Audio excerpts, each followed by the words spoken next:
Welcome to session 303 of the Bible in a Year commentary. If you started the series on the 1st of January, then today should be the 30th of October. Today we'll be looking at 1 Corinthians 9 to 10 and Psalm 143. So far in 1 Corinthians, we've read the section where Paul addresses the reports about the Corinthians and started the section where he addresses the things that they'd raised in their previous letter.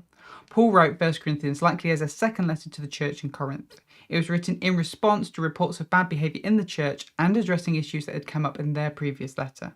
One key issue in Corinth was the influence of Greek thinking, which led them to believe the spirit was more important than the body. As a result, they either neglected their physical actions or justified sinful behaviours, thinking the body didn't matter. This affected their views on sexuality, food, and resurrection.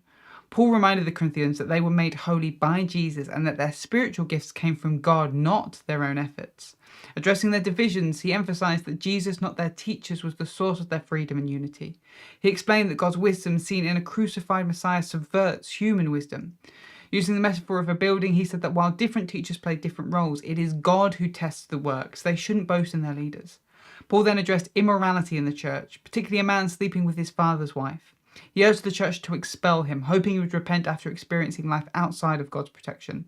Using the metaphor of yeast, he warned that sin spreads and must be addressed to keep the church pure. He also rebuked the Corinthians for taking disputes to public courts and reminded them that they were capable of judging themselves. Paul cautioned that while they were free from the law, not everything was beneficial. The believers' bodies, as temples of the Spirit, should be kept pure from sexual immorality. Next, Paul addressed the Corinthians' belief that avoiding sex made them more spiritual. Some were even visiting prostitutes to maintain spirituality in their marriage. He clarified that husbands and wives should meet each other's sexual needs through mutual submission, not coercion. He also advised against withholding sex except in specific cases, to prevent temptation outside the marriage. Paul recommended remaining single if possible, especially with the exception of Jesus' return. But he also acknowledged marriage was better for those who couldn't remain celibate. He advised believers to stay in their current life circumstances, trusting God to work through them. Regarding food sacrificed to idols, Paul agreed idols were insignificant, but stressed that love should guide their actions. He urged the Corinthians to refrain from eating such food if it might cause weaker believers to stumble. But let's jump into today's reading, 1 Corinthians 9 to 10. Paul seems to change the subject as he starts talking about his authority as an apostle. But in reality, he's pointing to himself as an example for limiting one's own freedoms and rights to serve others. First, he established himself as both free and as an apostle. The fact that the church in Corinth exists is thanks to Paul. He planted them and discipled them. Therefore, as an apostle, is he not free to ask to be supported by Corinthians in his ministry? Those who plant vineyards get to enjoy the fruit of their crop, and those who tend cattle get to enjoy the milk those cattle produce. Why then should Paul not be able to enjoy some of the fruit that he has planted and cultivated amongst the Corinthians? Paul then points to the Old Testament for evidence. He quotes Deuteronomy 25 verse 4, showing that an ox should be allowed to eat and sustain itself from the grain that it is treading out. In short, if Paul and others have given their lives in this ministry to serve others, then it's only fair and right that those others help and support them so they can continue to serve in this way. It is a right that Paul would be free to claim. Even the priests in the Old Testament got to live off part of the sacrifices made on the altar. But in his case, he chooses not to. He gives up that freedom and right because he knows that he will be able to make a bigger impact on these communities he's planting in if he's not asking for money or food first. He's content to celebrate the fact that he is making the gospel free to access and accept.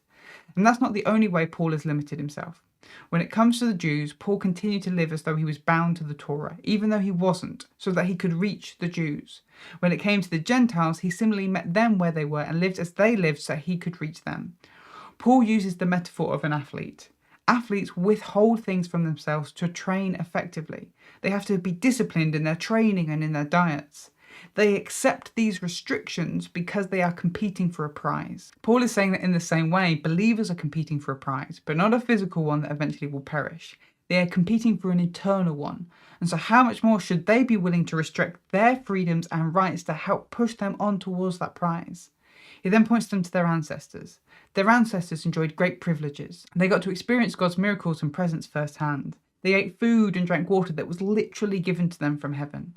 But despite these great privileges, they still disappointed God and ended up dying. This then serves as a lesson to the Corinthian believers. They should not seek after these great privileges and give themselves over to them. When the Israelites did that in Exodus 32 verse 6, they ate, they drank, and then they slept with one another. They had gotten overconfident. So when it comes to the Corinthians, they should not be overconfident. They should be constantly on the lookout for ways that they can limit their own rights and freedoms in a way that benefits them and God. Paul brings this back to food and drink offered to idols, but again from a different point of view. The Corinthians recognise that when they participate in communion, as laid out by Jesus in the Last Supper, they are participating with Jesus. When they drink the wine, they are sharing in Jesus' blood. When they eat the bread, they are sharing in his body. In the same way, when unbelievers sacrifice to idols, they do so believing they are participating with these fake gods. Paul calls them demons.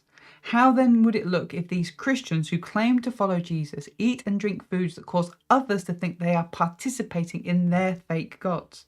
That would be wrong. Paul then picks up a similar line from before in 1 Corinthians 6 verse 12. While all things are now allowed because we are no longer accountable to the law, not all things are beneficial or build others up. If you do not know whether meat is offered to idols or not, in other words, you have plausible deniability, eat it. We've already clarified that these idols and gods are nothing compared to Jesus, and in eating it, in of itself, it has no impact. But then if someone tells you it is offered to idols, do not eat it. Do not cause them to think that you are okay with joining with idols and other gods.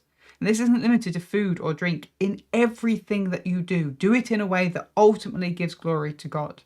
That doesn't cause offence to others who do not know better, even if it means limiting your own freedoms. But that's 1 Corinthians 9 to 10. Now let's look at Psalm 143.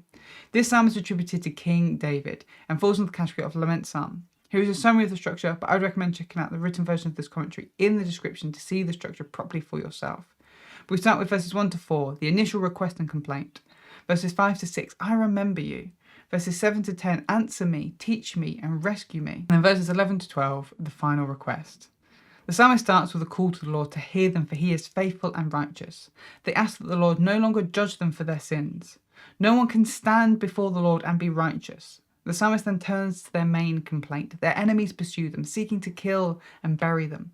The psalmist has grown tired of it all. Their spirit is faint. Then we move to trust. The psalmist remembers all that the Lord has done for them and holds tightly to it. Because of this, they reach out to the Lord like one thirsty for a drink. They ask the Lord to answer them quickly. They want to see the Lord's face and hear his voice. The psalmist asks for the Lord to teach and guide them, to rescue them from their enemies, but also teach them how to live well. And so the psalmist ends with their final request. Because the Lord is righteous and loving, may he preserve their life and destroy their enemies. Like the last few psalms, while the psalmist is facing attacks from their enemies, they also look inside of what might be the problem. They ask the Lord to be gracious and not judge them for their sins, and then ask that he teach them to live righteously. Thanks for joining us today. Take a moment to reflect on what you've read and share your thoughts or questions below. If you're watching in the future, then you can click here for the next session, or you can find the full playlist just down here. To receive these daily commentaries in your email inbox, subscribe via the link in the description below. Have a great day, and I'll see you tomorrow.